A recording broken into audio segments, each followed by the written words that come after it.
Everybody is waiting for the perfect moment to start. We plan, we research, we tell our friends and family, we fixate on shallow work and just do everything but start. So let me tell you a story of when I had an idea to write a novel. It was 2 to 3 years ago.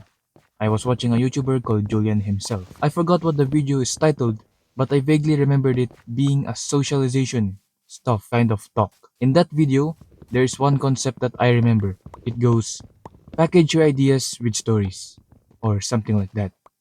I can't remember the specific wordings, but it was about wrapping your ideas and making them a story instead of just plainly lecturing.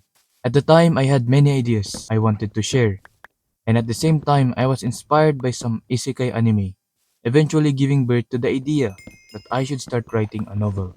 And so, when that idea turned a week old, I was watching guides on fiction writing, from guides to analysis of some anime shows, in hopes that I could learn something. I eventually stumbled upon map creation and was very intrigued by it. So then, I would go on and try it. I saw people online dumping rice on a piece of paper and would trace it to sort of generate a random continent shape. So, I grabbed some small bracelet beads because I can't really use food at the time, and also grab a piece of paper and pen and started map creation. After some time, I would be finished, though it wasn't polished. That's why I would go back to YouTube and learn a few techniques and stuff to make it better. Then, I saw that I needed this set of pens and gear, and so I didn't continue. I would occasionally go back when I acquired the gear little by little, and aside from that, I would be thinking about it, brainstorming that, oh, this character should be this, it should be that, and that, which political factions exist in my novel's world, or how the magic system works, and many other world building stuff. A few years ago, that novel project started and entered the brainstorming phase. And just 2 months ago, that same novel project was still living in the same brainstorming phase. Meaning, I spent 2 years thinking about it, developing it in my head and jotting down notes and daydreaming. I spent 2 years developing the idea except writing the first chapter. I was stuck in ideation for 2 years. Maybe I did start the project, but it's more about productive procrastination, which is the act of intentionally or subconsciously delaying a high priority, daunting task by completing other useful, lower priority tasks instead. Productive procrastination is a common theme in many of my projects or goals. I remember being motivated about fitness once, and I would craft a workout routine but never followed it until I got myself the equipment. I would never start unless the routine is 100% ready to be followed, meaning I shouldn't miss any equipment that will lead me to not be able to follow a workout for a day. Perfectionism was plaguing me in that moment, and so workouts only started after I got myself a pull-up bar. But in hindsight, I could have just started the routine despite not having the equipment. I could have just worked with what I could. Although I wasn't able to keep that routine alive at the time, but consistency is a different topic, so we wouldn't be heavily touching on that. So now, why are we having this tendency to procrastinate? Answering this question will lead to another video of length, so we won't get detailed here. But fundamentally, procrastination is a coping mechanism for stress, not a time management problem. It is an immediate subconscious trade. You trade a long-term success for immediate emotional relief. Any kind of work produces stress. We just don't procrastinate on certain loads of work because we had developed enough friction slash stress tolerance to handle that certain load of work. We procrastinate because we are biologically wired to avoid stress. Also, perfectionism may become an internal stressor, providing all those stress that our mind avoids. Normally, your brain feels a small amount of stress when facing a new project, but perfectionism multiplies that stress by 1,000. Perfectionism raises the bar of success to an impossible height. It tells you, if this first draft isn't a masterpiece, it means you are a failure. And by making the stakes life or death for your ego, perfectionism turns a simple task like writing a page into a massive, terrifying threat. Your brain looks at this mountain of self-imposed pressure, panics, and says, "This is way too much stress. Abort mission immediately." Okay, now, let's talk about the nuances. Because procrastination doesn't look the same for everyone.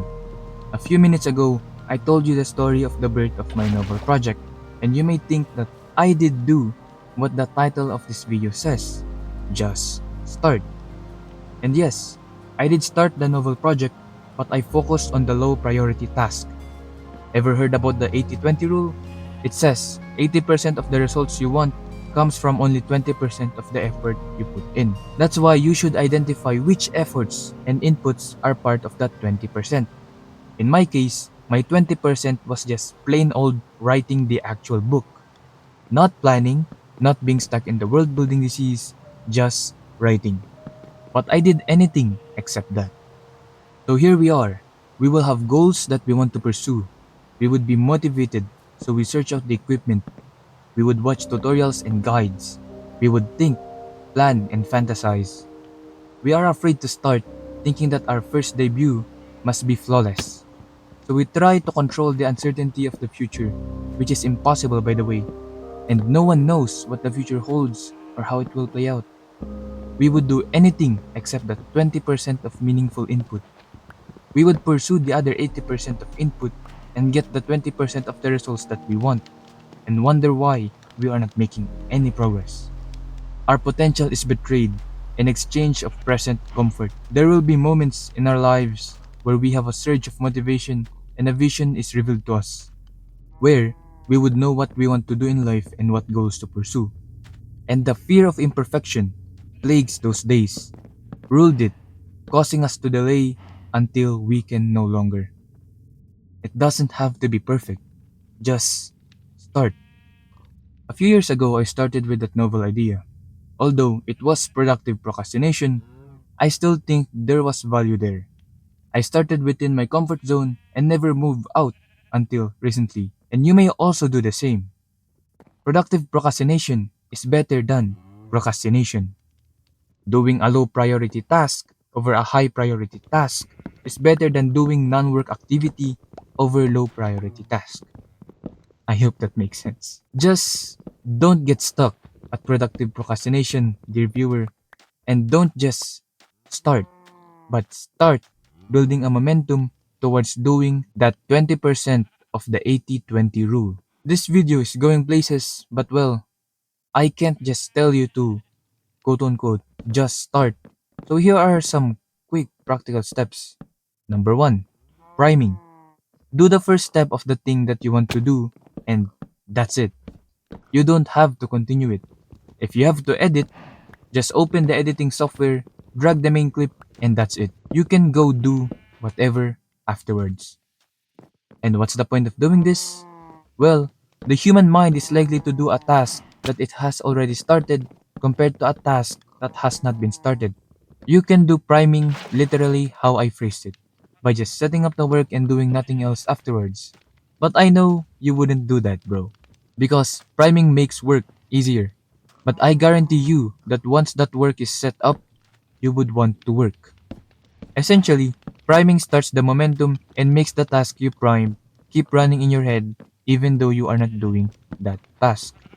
So for example, if you want to practice chess, you can just set up your chessboard and put the chess book that you are learning in the table.